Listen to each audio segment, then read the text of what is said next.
Aportes para el desarrollo curricular, didáctica general, Daniel Feldman, capítulo 1, la enseñanza. La enseñanza como sistema, didáctica y escolarización. La enseñanza es una actividad que puede circunscribirse a la relación entre un grupo de estudiantes y sus profesores, pero también puede analizarse en el marco de los grandes sistemas escolares que son la organización institucional de la enseñanza en nuestras sociedades. La educación hoy en día se realiza mediante la incorporación de grandes grupos de la población en un sistema secuenciado por niveles que los reparte en grupos y los hace avanzar progresivamente de grado en grado en el cumplimiento del plan de estudios, estableciendo algún sistema de créditos, credenciales y títulos. Estamos acostumbrados a pensar la educación en estos términos porque es la manera en que las sociedades modernas organizaron su proceso educativo. Estos sistemas no nacieron de un día para otro, aunque se expandieron con asombrosa velocidad en la última mitad del siglo XIX, es posible encontrar los antecedentes de las actuales escuelas en prototipos institucionales y tecnologías previamente desarrolladas. Las escuelas caritativas, la enseñanza monitorear, los primeros currícula universitarios. El desarrollo de la didáctica no es probablemente ajeno a este proceso y está ligado primero con la expansión de la educación básica y prontamente con la formación de los sistemas de escolarización universal. La didáctica nace ligada a la idea de la educación para todos, una misión que históricamente asume las sociedades modernas como parte del proceso de inclusión en un espacio político común y en un mercado unificado. A mediados de los siglos XVII se publica la Didáctica Magna de Amos Comenius. Esta es una obra inaugural, aunque como cualquier otra obra, expresa ideas que circulaban y formaban parte del pensamiento de una época. Quizás la importancia de Comenius, como los otros, fue sintetizar esas corrientes de su tiempo. Comenius decía en 1657, se abre comillas, nosotros nos atrevemos a prometer una didáctica magna, esto es, un artificio universal para enseñar todo a todos. Enseñar realmente de un modo cierto, de tal manera que no pueda menos que obtenerse resultados. Enseñar rápidamente, sin molestias ni tedio alguno, para que la enseñanza ni para el que aprende. Antes, al contrario, con un mayor atractivo y agrado para ambos. Enseñar con solidez, no superficialmente ni con meras palabras, sino encauzando al discípulo en las verdaderas letras, a las suaves costumbres, a la piedad profunda. Finalmente nosotros demostramos todo esto a priori, es decir, haciendo brotar como de un manantial de agua viva raudales constantes de la propia e inmutable naturaleza de las cosas, las cuales, reunidas con un solo caudal, forman el universo artificio para organizar las escuelas generales. Se cierra comillas. El párrafo contiene un completo programa que, podría decirse, tiene alguna vigencia más de 300 años después. Todavía buena parte del trabajo didáctico consiste en buscar afanosamente respuestas a este tipo de cuestiones. La confianza y el optimismo de Comenius, como puede verse, eran muy grandes. Entre otras cosas, porque creía que podía deducir su afirmación de una base muy sólida. Esta base era la propia e inmutable naturaleza de las cosas. Evidentemente, aquel que lograra conocerla poseería el conocimiento fundamental para desarrollar un artificio universal para enseñar. En términos didácticos, la búsqueda de un fundamento sólido ha continuado. Tomó forma en la búsqueda de una teoría de la personalidad, una teoría de la mente, una teoría de la inteligencia, del aprendizaje, del desarrollo, de la transmisión cultural, etc. Los estudios educativos han buscado afanosamente algún fundamento sólido al cual amarrarse. A los que se recurrió últimamente con más frecuencia han sido los provenientes de distancias teóricas del desarrollo, del aprendizaje, de la mente o de las ciencias cognitivas generales. No será esa, sin embargo, la perspectiva que se adopta en este texto. Comenius se atrevió a prometer un artificio para enseñar todo a todos. Es una sistematización teórica pionera en torno a la idea de tener un método. Comenius presenta una alternativa metódica, todavía basada, como señala Hamilton, en un modelo artesanal, pero la idea de escuela, tal como cuaja en el siglo XIX, sigue, en cierta medida, la tecnología intelectual de la producción industrial. Esto también se refleja en los métodos de enseñanza. Se abre paréntesis, aunque andando el tiempo, no cualquier método de enseñanza aceptó la analogía industrial para enseñarle a la gente. Se cierra paréntesis. Para decirlo en otros términos, el desarrollo de las escuelas recurren al modelo del que se disponía para resolver el problema de producir algo en una escala mucho mayor a la conocida. Si se piensa bien, se verá que el desafío educativo de las sociedades modernas fue inédito. Desarrollar la educación a escala universal requería, por lo tanto, dispositivos adecuados al tamaño histórico de la tarea. Por eso, el problema de la didáctica actual es un poco distinto. La enseñanza no se trata solamente de enseñar a un grupo de personas, sino de enseñar en grandes organizaciones a una enorme cantidad de personas. Las preocupaciones en las cuales la didáctica funciona son las de un profesional que trabaja en una gran organización sujeto a restricciones que incluyen las condiciones de trabajo, el programa, el acuerdo con otros profesionales, el marco de convivencia que se acepte o cualquier tipo de condicionante que marque la tarea de enseñanza. Desde ya, se puede adelantar que uno de los problemas críticos de la reflexión didáctica en el último tiempo es que, en gran medida, sigue pensando la situación de enseñanza en términos de un grupo libre de estudiantes, con un profesor libre de restricciones que eligen compartir un tiempo común de trabajo. Esta manera de enfocar las cuestiones no se corresponden con el modelo en el que se enseña en la actualidad. Es posible sugerir que puede haber una tensión entre el modelo de enseñanza basado en ideales pedagógicos trascendentes y restricciones de la propia situación en la cual se quiere hacer funcionar ese modelo. Esta tensión es prácticamente inevitable y seguramente se expresará en la actividad cotidiana que tenga cada profesor. Estas cuestiones quedarán planteadas y serán retomadas a lo largo del texto, ya que se interesa mantener presente la relación especial que existe actualmente entre la didáctica con la enseñanza y con los que enseñan. Queda la promesa de lograr un artificio universal. En su mayoría, la producción didáctica abandonó, por ahora, esa tarea.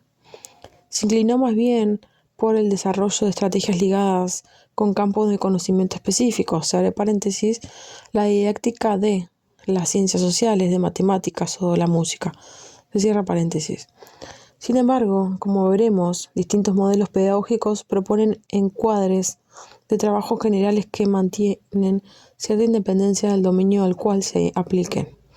El análisis de los distintos modelos de enseñanza que se proponen en el curso podrá ayudar a dilucidar las preguntas en torno a obtener algunas pautas metodológicas de carácter general.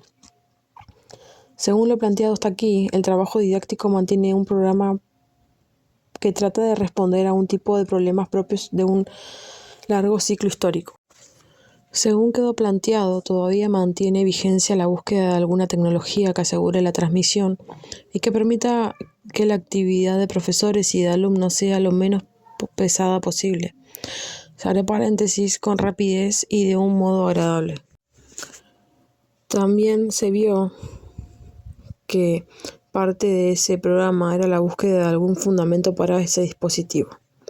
Podía estar en la naturaleza de las cosas o en la naturaleza de la mente, en la naturaleza del aprendizaje y en la naturaleza de lo social.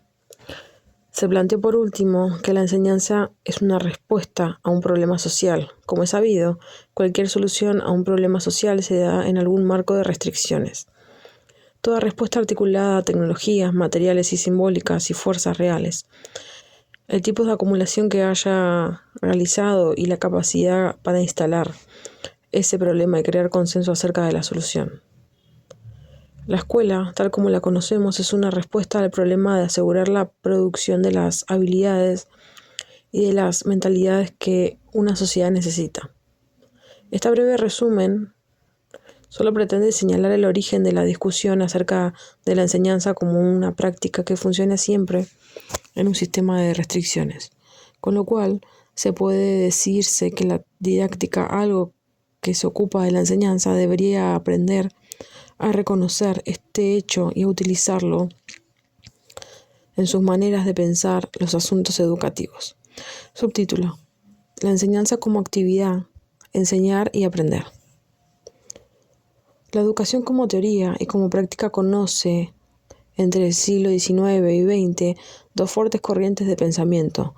Una de ellas es la que conocemos como escuela tradicional, concentrada en la figura del profesor, en su capacidad de modelización, en el que el conocimiento bien establecido en el texto y en el método.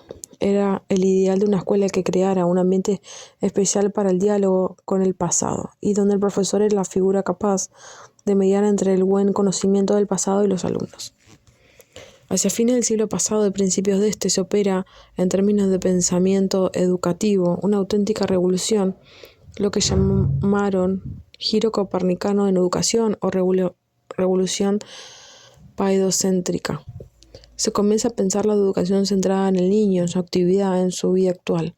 Se promueve una escuela abierta que permita que la vida entre en la escuela y que los niños puedan vivir en la escuela su presente como un modo de desenvolverse de un modo creativo hacia el futuro. Es lo que se conoció como movimiento de la escuela nueva. El movimiento de la escuela nueva procura cambiar la responsabilidad de la educación, de la tarea del profesor, a la autoactividad del alumno, y redefine los roles de la institución y de los que participan en ella. Si bien la escuela tradicional era una escuela fuertemente metódica, centrada en el profesor, la escuela nueva no fue una escuela menos metódica. Modificó los métodos, pero no lo desdeñó. Al contrario, desarrolló dispositivos de trabajo rigurosos. Muchos de los actuales métodos activos centrados en el niño reconocen su herencia a métodos desarrollados entre fines del siglo pasado y principios de este. Esta aclaración con respecto al método tiene alguna importancia porque hoy se advierte prevenciones con la idea de método. Sin embargo, la enseñanza siempre recurrió a formas metódicas y sistemáticas para realizar sus tareas. Como luego se verá, esas formas pueden ser más abiertas o cerradas, sin embargo siempre son, en sus términos, ordenadas y rigurosas. Pero además también se extendió cierta desconfianza con la propia idea de enseñanza. La enseñanza aparece muchas veces asociada con el ejercicio de un control relativamente enajenante sobre la voluntad del sujeto por parte de otro. La enseñanza es una importante práctica social frente a la cual es difícil quedar indiferente.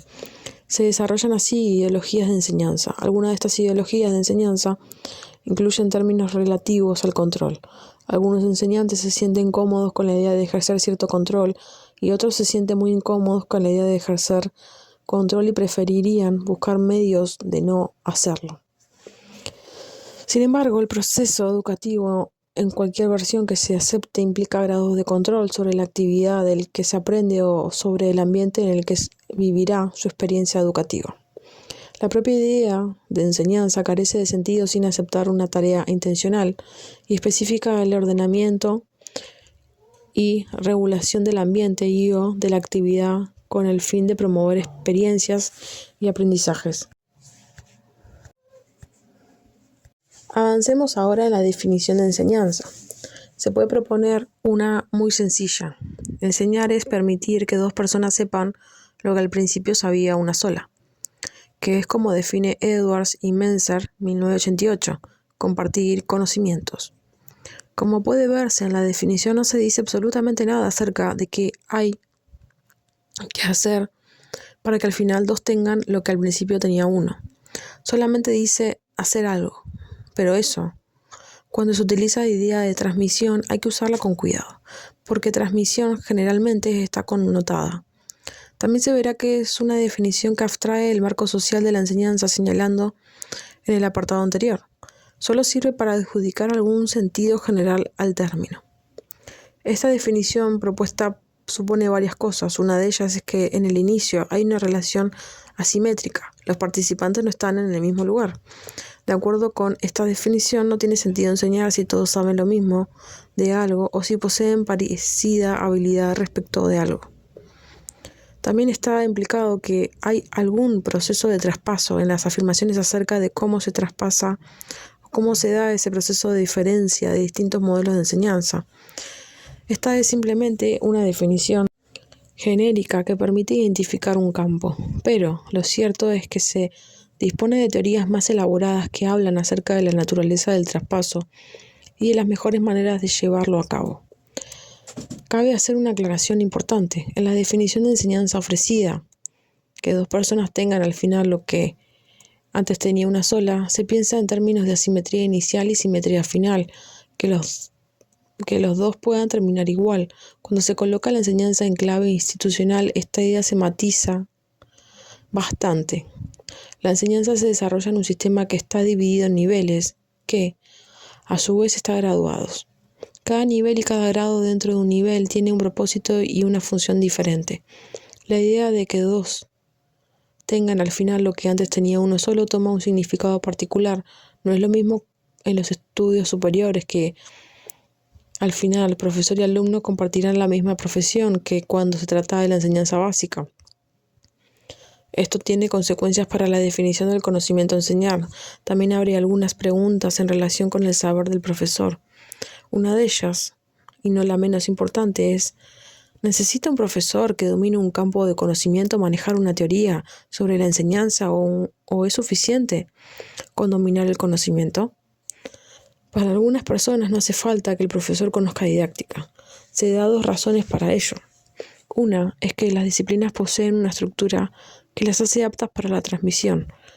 Se considera que una disciplina de conocimiento tiene una estructura conceptual, una organización lógica y unos procedimientos. Reproducirlos es suficiente para su enseñanza. Esta idea influyó de manera importante en el movimiento del currículum científico en los años 60. Una tendencia a generar un currículum basado en las disciplinas y que se propusiera formar en los alumnos el tipo de competencia y habilidades que posee el experto. Algunos promotores de este movimiento confiaban en la propia estructura de la disciplina como la llave para la buena enseñanza. Por eso, lo que básicamente se requería de un profesor era excelencia en el dominio de su materia. Hay que reconocer que los profesores que dominan bien su materia tienen avanzado el camino para enseñar bien. La segunda razón que se esgrime es que, en realidad, un buen educador es intuitivo, que no se hace, que se nace. Según esta idea, hay gente que posee un talento para educar. Algunos están dotados para el deporte, otros para la música. Hay gente que está dotada para la enseñanza. El hecho es que hay profesores que enseñan muy bien y nunca pasaron por un curso de didáctica. Algunas respuestas a estos dos argumentos se puede intentar 4. La primera contesta al argumento del educador intuitivo. Evidentemente, una buena mezcla de capacidades de comunicación, empatía, carisma, claridad en los propósitos, unidos a la motivación, hacen de personas que no tienen ninguna formación en educación excelentes enseñantes.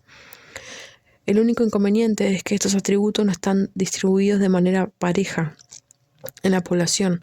Los sistemas educativos de enseñanza son muy grandes para confiar solo en la distribución normal de los bien dotados. Podría decirse que la enseñanza es para los que tienen que apoyarse en algún tipo de suplemento que ayude a mejorar la capacidad de desarrollar esa actividad. Esta es la primera razón, pero como se verá, no es la más importante.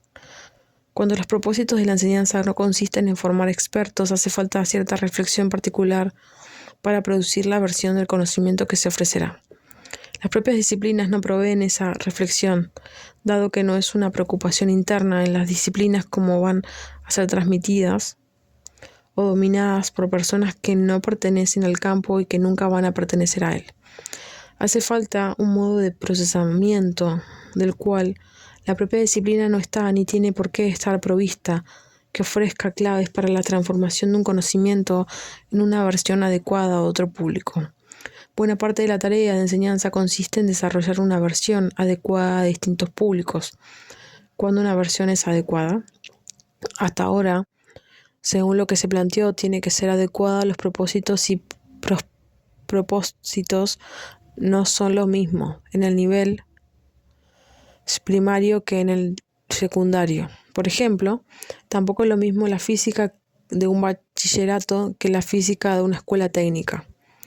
La tercera razón por la cual un profesor quizás necesite algo más que el conocimiento de la propia disciplina se refiere a los alumnos.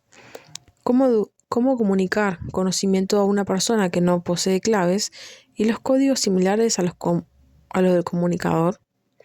Los alumnos utilizan códigos y claves diferentes para procesar la información y sus procesos de aprendizaje presentan particularidades distintas en relación con lo del profesor. No es seguro que podamos aceptar lo que Jackson denomina el supuesto de la identidad compartida.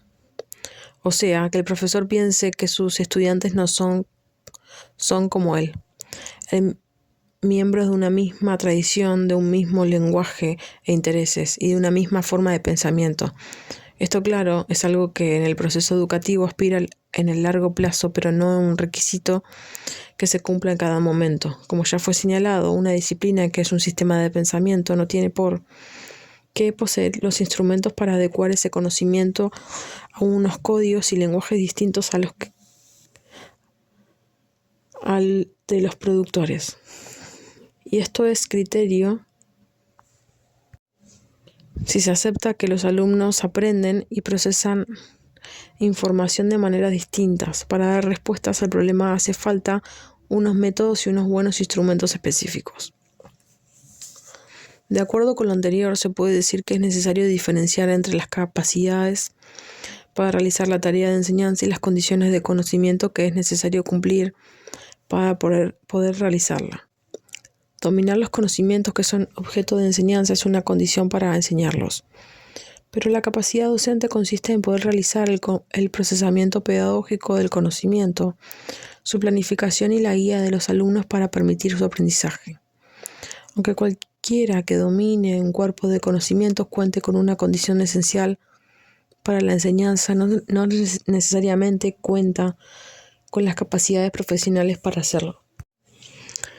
Y una capacidad no se define por un saber, siguiendo una ya asentada distinción, sino por un saber hacer. Su característica básica consiste en que informa la posibilidad de realizar de manera competente distintas tareas: planificar, dirigir la clase, comunicar, coordinar el grupo, diagnosticar, evaluar, organizar actividades, etc. La única razón por la cual podría hacer falta un planteo didáctico para enseñar bien se relaciona con las funciones docentes, que han variado y se han ampliado. Cuando la enseñanza se institucionaliza, también aumenta el número de variables que intervienen en la enseñanza. El profesor ya no solo enseña, planifica su clase, sus programas, o en algunos sistemas escolares también planifica el currículum. Participa en la administración de su escuela, necesita consensuar criterios con sus colegas de departamento, tiene que tomar decisiones sobre la forma organizativa de su propia manera, etc. Es necesario asumir una cantidad de responsabilidades: la definición del contenido, el desarrollo del currículum, la programación, la fijación de objetivos, la evaluación y la acreditación. Contestar a todas estas cosas probablemente requiere algún tipo de reflexión específica en torno a la enseñanza que el propio dispositivo de pensamiento de una disciplina no tiene por qué poseer. En resumen, hasta aquí se trató de relacionar la existencia de la didáctica con el surgimiento y desarrollo de los sistemas de escolarización masivos. También se hizo referencia a la enseñanza como una actividad propia de instituciones especializadas. En ese marco se propuso la pregunta acerca de la importancia que podía tener la didáctica en relación con la formación docente. ¿Acaso dominar el conocimiento no alcanza? ¿Es necesario algo más para que el conocimiento sea enseñado?